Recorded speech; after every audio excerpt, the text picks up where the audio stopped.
Hi, and welcome to me color workshop. Today I'm going to be working with the Paul Rubens beginner palette.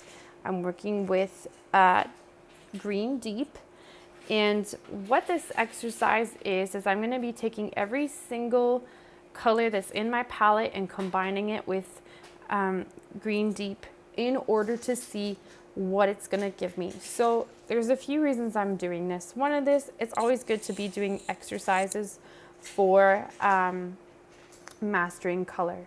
Number two, when you are painting, sometimes it's hard to visualize maybe what color you need. And so what this does is it gives you a guide that you can kind of maybe look at and determine what color you need in order to move forward. So as you can see, I've cleaned out my palette a bit because it was a little bit dirty, and I've started with the yellow. So I started combining, put green deep first on the left hand side as my starter.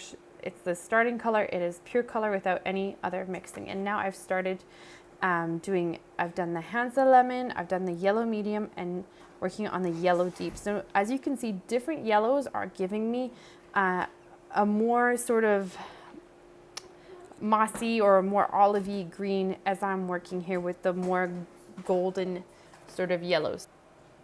So now you can see I'm about to start with the reds, the oranges and the reds. And what the great thing is, red is a complementary of green. So if you want to be making a dark shade of green, you want to be looking automatically, instead of adding black, which dulls the tone down, you want to be adding red instead.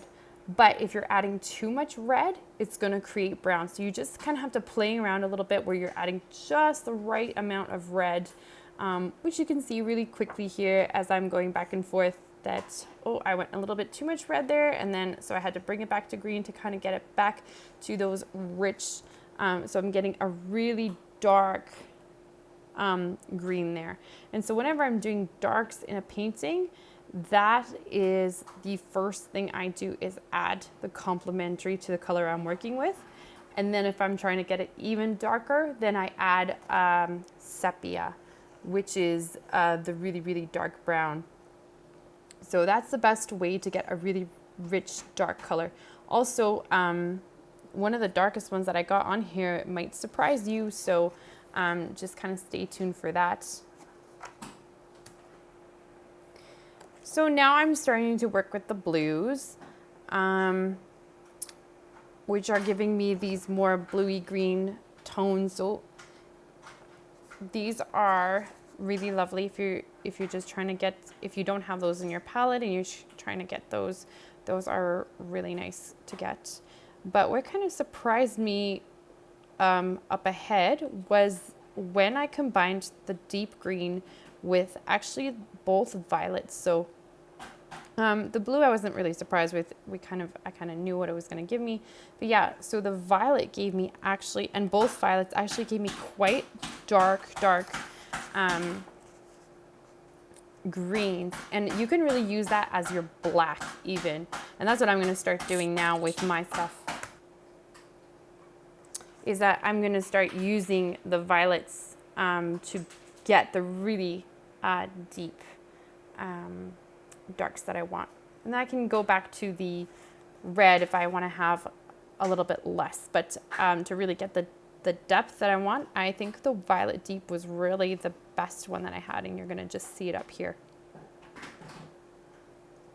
That's a violet light, and then I'm about to go do the violet deep right here.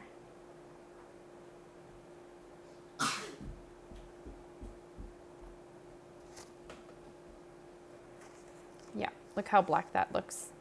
So that is great for a range of tones. So you're always wanting to have a range of tones in your paintings. I just cleaned my palette. Ceramic palettes are really great. I just got given one as a gift, and they just clean so nicely, and they actually are really nice to work on instead of the plastic one. I have a plastic one as well, but like you see here, but it's not as nice as the ceramic one. I think I'm probably going to end up getting another ceramic one. I did pull in a sepia because as you can see in my palette, I have no sepia left because I used it so much. to do some deeper shades of blue, which are almost black. You can get such a rich black just from, I can show you in another tutorial. But for right now, we're just kind of looking at the greens and seeing what the greens give us. Here I've just done sap green, and now I'm going into the browns. So what do these browns give us as tones? So you can see that as we're doing the browns, that they're not quite as olivey as when we went in with the yellows, and so specifically like the yellow, the deep yellow and the gold ochre and the orange. So that's always good to know that if you're really trying to go for a more sort of olive tone, that you're going to be adding yellow and not brown to your painting. And here we are, the last one is with sepia. So I hope you enjoyed this, and I will see you again next time.